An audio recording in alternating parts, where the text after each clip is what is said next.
Switching gears a little bit, getting away from Donald Trump in Flint, Michigan, finally, we have another very serious issue that we got to talk about this week, folks, and that is, of course, the looming government shutdown. Now, Republicans in the House put forth their resolution, their budget, really, that also contained the SAVE Act as an amendment to it.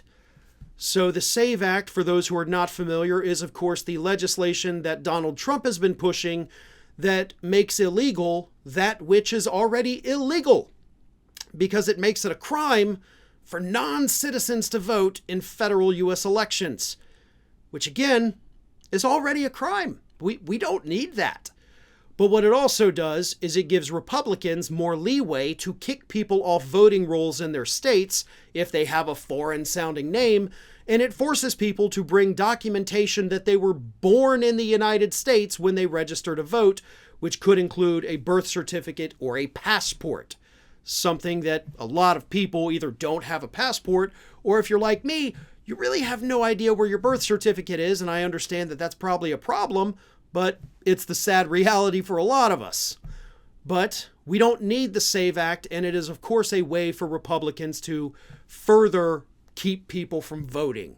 It's already illegal for people that are not citizens to vote in federal elections. Nevertheless, Republicans have tied the budget bill for this year, or for next year, I should say, to that legislation. And it's not going to pass. The Senate has already said, we're not going to pass it. Biden has already said, I'm not going to sign it. So Republicans are doing this because Trump is making them do it, which is, again, pushing us closer and closer to the verge of a government shutdown. And this is now, by my count, the 7th time in this Republican-controlled House of Representatives that they have pushed us to the brink of a shutdown or fiscal cliff. 7 times, folks. Mitch McConnell has had it. Mitch McConnell is furious at his own Republican Party, and he lashed out at them, saying this on Wednesday morning. One thing you cannot have is a government shutdown. It would be politically beyond stupid for us to do that right before the election, because certainly we'd get the blame. One of my favorite old sayings is, there's no education in the second kick of a mule. We've been here before. I'm for whatever avoids a government shutdown, and that'll ultimately end up, obviously, being a discussion between the Democratic leader and the Speaker of the House. So you're saying that your Republican counterparts in the House are being politically stupid, which I agree with. And for the first time ever, I'm agreeing with Mitch McConnell. It would be politically stupid for Republicans to shut down the government, 6 weeks before an election. Yeah, you're going to get blamed for that. And you're going to pay the price for it when people go and vote. So Mitch McConnell is out there saying Republicans are stupid. But Donald Trump, a little bit later yesterday, told Republicans to be smart. Here's what Trump put on Truth Social.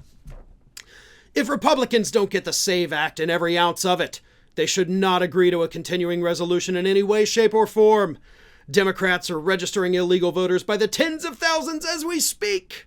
Only American citizens should be voting in our most important election in history, or any election.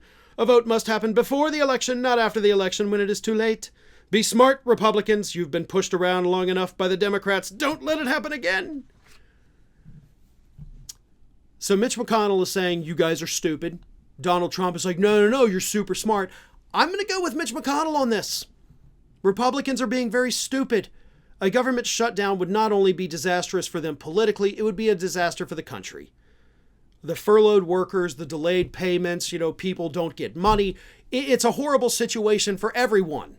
It's not a smart decision economically, but it's an even dumber decision politically to do it, first of all, ever. Second of all, right before an election. But that is what they're doing. And even if we avert this shutdown, which I do think will happen, 7 times. 7! Since January of 2023, when Republicans took over that House of Representatives, they have pushed us to the brink 7 times. They can't do their jobs. Instead of working on actual legislation that's pretty important, like funding the government, what have they wasted their time doing? Well, investigating Hunter Biden, we've got to get to the bottom of that. Oh, we're going to impeach Joe Biden, and then they finish that and they don't impeach anybody. Now they're investigating Tim Walz because they think he may have secretly been groomed by China because he took a trip there in the 1980s as an exchange teacher. That's what they're doing. They can't fund the government, but by God, they will investigate every conspiracy theory that they come across on the internet. We got to take another quick break. I'll be right back with more of the David Pakman Show.